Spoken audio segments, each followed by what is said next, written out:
पुढची बातमी नांदेडमधून आहे। नांदेडच्या शिवाजीनगरमध्ये 5 ते 7 ठिकाणी आयकर खात्याने छापे टाकलेत। एका खासगी फायनान्स कंपनीच्या कार्यालयावरती हे छापे टाकले गेलेत। नांदेडमध्ये आज सकाळी भंडारी फायनान्स यांच्याकडे आयकर विभागाची चौकशी सुरू आहे। अलिबाई टॉवर इथल्या दुकानात आणि आदिनाथ फायनान्स इथे 100 अधिकारी आणि सोबतच काही पथकं छापेमारी करतात। अभिषेक एकबोटे आपल्याला अधिक माहिती देतील। अभिषेक,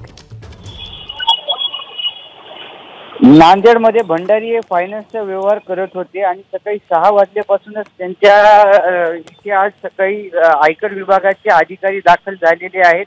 औरंगाबाद, नाशिक आणि मुंबईचे हे आयकर विभागाचं पथक आहे आणि आदिनाथ फायनान्स, त्याच्यानंतर भंडारी यांची ज्या ज्या ठिकाणी दुकानं आहेत नांदेडमध्ये त्या सगळीकडे आयकर विभागाची चौकशी आपल्याला सकाळी 6 वाजल्यापासून पाहायला मिळत आहे। ज्या वेळेला अधिकाऱ्यांना आम्ही विचारलं की नेमकी चौकशी कशासाठी, तर त्यांनी सध्या तरी माहिती कुठली आम्हाला दिलेली नाहीये। ज्ञानदा, धन्यवाद अभिषेक या माहितीबद्दल। एबीपी माझा, उघडा डोळे बघा नीट।